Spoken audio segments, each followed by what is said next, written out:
Hashtag Jennifer Lopez reflects on divorce from Ben Affleck. It changed me.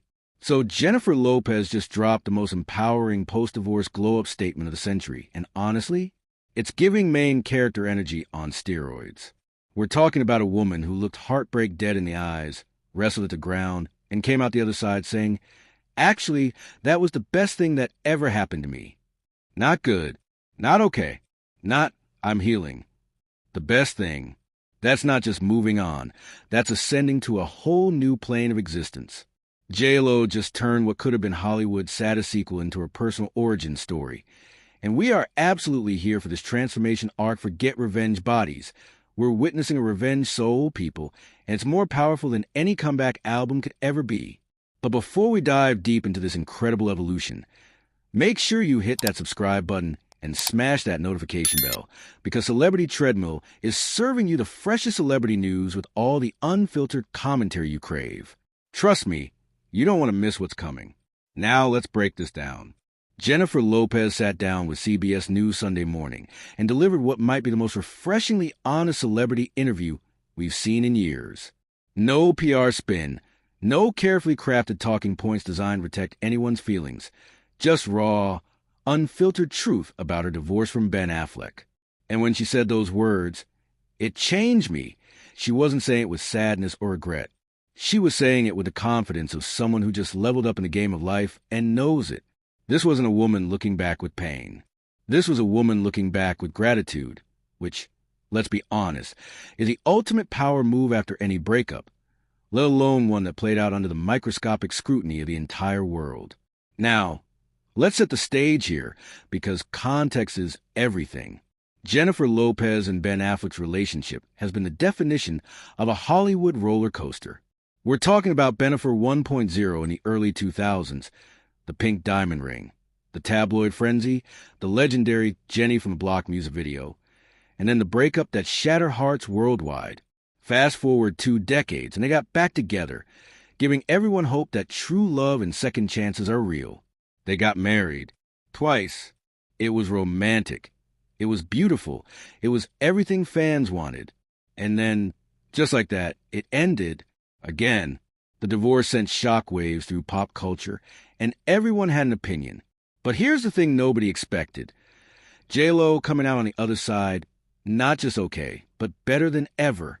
When Jennifer said this period was the best thing that ever happened to me, she wasn't being dramatic with cameras. She meant it. And you know what? That statement is revolutionary. How many times do we see celebrities, after major breakups, putting on brave faces while clearly still hurting?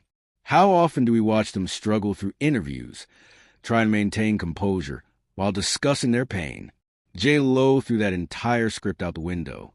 She looked at what most people would consider a failure, a public embarrassment even, and reframed it as her greatest teacher. That's not just positive thinking. That's a complete mindset revolution. That's the kind of energy that separates people who let life happen to them from people who grab life by the shoulders and steer it where they want to go. Let's talk about what "it changed me" actually means coming from someone like Jennifer Lopez. This is a woman who's been in the spotlight for over 3 decades. She's conquered music, film, fashion, business, and basically every industry she's touched. She's been through public relationships, scrutinized by the media, praised and criticized in equal measure. She's built an empire while raising kids and maintaining a career that would exhaust 3 normal humans. So when someone with that much life experience says a divorce changed her, we need to pay attention. This isn't some young starlet having their first taste of heartbreak. This is a seasoned professional in both career and life saying, "This specific experience transformed me in ways nothing else could." And here's where it gets really interesting. J.Lo didn't just say the divorce changed her and leave it at that. She specifically called it the best thing that ever happened to me. Think about that for a second. The best thing, not the worst thing she had to overcome, not a difficult lesson she survived. The best thing.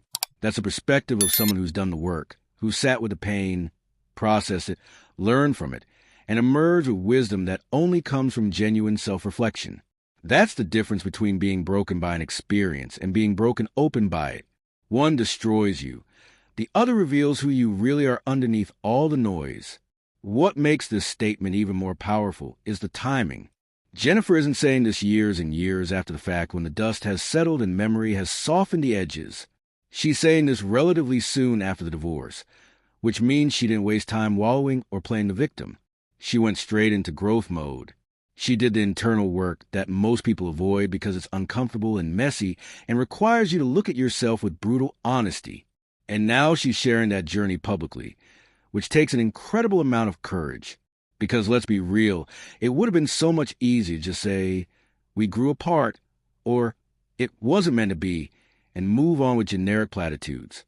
Instead, she chose vulnerability and authenticity. That's maturity. That's emotional intelligence. That's the kind of perspective that comes from someone who's genuinely committed to their own evolution. Now, during that CBS interview, you could see something different in Jennifer's demeanor. There was a lightness, a peace that wasn't there before. She wasn't performing for the camera or giving rehearsed answers. She was just being real. And when someone's genuinely healed from something, you can see it in their eyes, hear it in their voice, feel it in their energy. J-Lo had all of that. She wasn't trying to convince anyone she was okay. She just was. And that authenticity is what makes this story so compelling. We're not watching someone pretend to be over it. We're witnessing someone who actually is, and who found themselves in the process. Here's what I think really happened during this period that J-Lo called transformative. When you're in a high-profile relationship, especially one with as much history and public interest as Jennifer, it's easy to lose yourself in the narrative. It's easy to become J-Lo and Ben instead of just Jennifer. It's easy to prioritize a relationship, the image, the dream of what it could be, over your own individual needs and growth. And I think when that relationship ended, Jennifer had to face herself without the distraction of a partner, without the comfort of being part of a power couple, without the story everyone wanted to believe in. She had to ask herself the hard questions. Who am I outside of this relationship? What do I actually want? What have I been ignoring about myself? And those questions, while terrifying, are the gateway to real transformation. What makes J-Lo's statement about this being the best thing even more powerful is what it says about her relationship with herself. Think about it. Most people, when they go through a divorce, especially a public one, focus on what they lost. The partner, the dream, the future they imagined. But Jennifer flipped that completely. She focused on what she gained. Self-awareness, strength, clarity, independence, the ability to stand on her own and know she's enough, all by herself, without anyone else completing her. That's the real glow-up.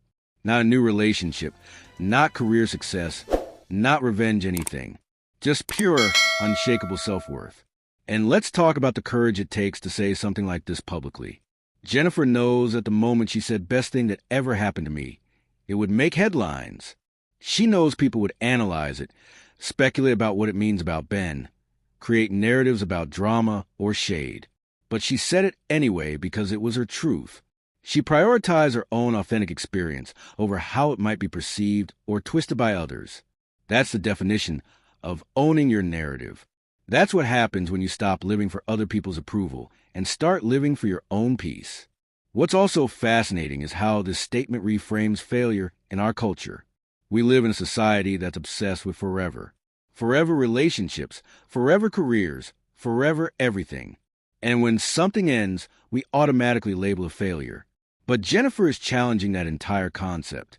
She's saying, hey, this relationship ended, and that doesn't make a failure. It made me who I am today, and I love who I am. So how could that possibly be a failure? That's revolutionary thinking. That's the kind of perspective shift that could genuinely help people trapped in toxic relationships or staying in situations that don't serve them just because they're afraid of failing. The beauty of J-Lo's transformation is that it's relatable despite her celebrity status. Sure, most of us aren't going through divorces that make international headlines, but we've all experienced relationships ending. We've all felt that pain of something we invested in falling apart. We've all had to pick up the pieces and figure out who we are on the other side. Jennifer's story, at its core, is about resilience, self-discovery, and choosing to see obstacles as opportunities. That's universal. That's the kind of message that transcends fame and fortune and speaks to human experience. What I absolutely love about this entire situation is that Jennifer isn't just talking the talk. She's walking the walk. Since the divorce, she's been focused on herself, her kids, her career, and her own happiness. She's not jumping into another relationship to fill a void. She's not trying to prove anything to anyone. She's just existing in her power, doing her thing, and radiating the kind of confidence that only comes from genuine self-love. That's not something you can fake. That's not something you can manufacture with good PR. That's real, and people can feel it. Thanks for watching, everyone. See you in the next one.